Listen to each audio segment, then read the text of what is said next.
Welcome back, JSN fans. If you haven't already, definitely hit that like, hit that notification bell, and appreciate the support. Appreciate all the comments.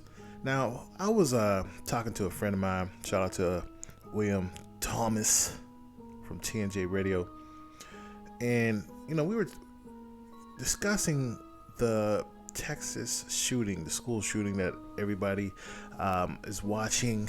It's pretty much going viral. Very sad to watch. And there were certain procedures that was done within the police that need to be questioned. And I have my thoughts on it, but I wanted to read this article. I read it on the Shade Room. And it started off with officials from the Texas Department of Public Safety speaks about law enforcement delayed response in the mass shooting. It was the wrong decision. There's no excuse for that. Absolutely. Now, I'm going to read it, continue to read, but I am in favor of that. We got to stop making these mistakes when it comes to our children. And I'll talk about it, but during a press conference earlier today, Stephen McGraw, the Texas Department of Public Safety colonel, acknowledged the failure of local law enforcement to immediately enter the classroom door before the mass shooting at Robb Elementary School when they were alerted that Salvador Ramos was actively shooting inside. Now, McGraw also outlined the specific timeline of events leading up to the mass shooting and the moments after, noting the national outrage of the local police response regarding a shooting. Steve McGraw stated the following: "We thought there was time to retrieve the keys and wait for a tactical team with the equipment to go ahead and breach the door and take on the subject. From the benefit of hindsight, where I'm sitting now, of course, it was not the right decision. It was the wrong decision, period. There's no excuse for that, but again, I wasn't there." He continued adding, "We believe there should have been an entry as soon as you can. When there's an active shooter, the rules change."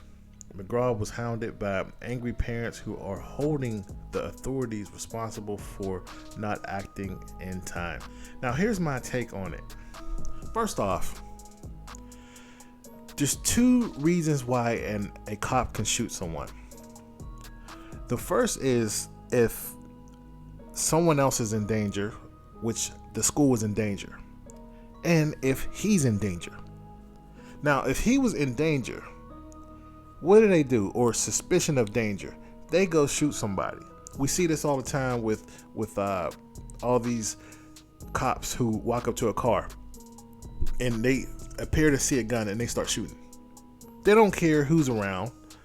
They don't care if there's a crowd there. They're shooting. The first thing I pointed out was if someone else is in danger. As we saw, there was danger. You get a first call of a woman getting shot in her face, which come out to be his grandmother. Then he goes down to the school, which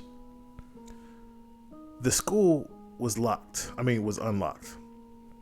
What school do you know nowadays is unlocked? Now, when I was in school, I'm gonna date myself, way back in 93, someone brought a gun in school. And so after that, they locked those doors. They put metal detectors in the doors, and we had security. We had police, and most schools have police stations in there. So this is just ridiculous on all parts. Now, shout out to the women who protected kids and she passed away. She had more guts than these cops. See, these cops didn't want to die. That's what it was. You thought you can go to a small town and not have to use your gun. But they should be fired and they should have to go to jail because they took an oath. There's so many times where it's like when you look at a car getting pulled over, there can be an active shooter in the car.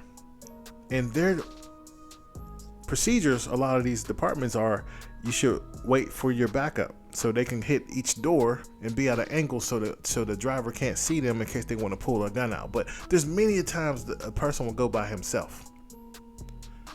You should have risked your life, cops, if this is what you want to do. There was many ways to get into that school. You had to act now. So right now they're sitting there dissecting what's happening. He's saying that was the wrong decision. That's the problem. They should be all prosecuted because you took an oath. Don't be a cop then, because we pay our tax dollars for you to protect us. Now, when we talk about the school zones, you don't care about people if you're going to make these gun-free zones. Meaning, the only people who's going to pay attention to the law is law-abiding citizens. There are criminals out here who don't care about your law. And for the people who sit there and say they need better, stricter laws to get the AK-47s, people could get AK-47s any kind of way. They could steal it.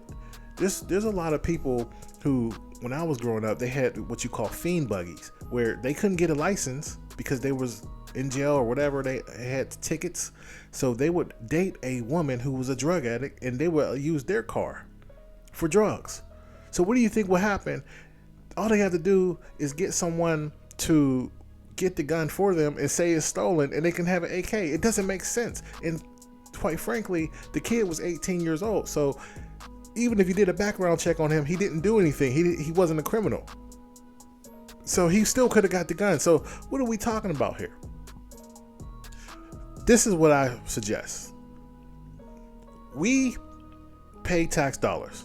You spent $40 billion to protect Ukraine and get them weapons. You have billions and billions of dollars that you gave away from protection, or for guns and for the army, planes and tanks, and you left it over Afghanistan. How about use some of that money and protect your schools like you protect your banks? You protect your banks.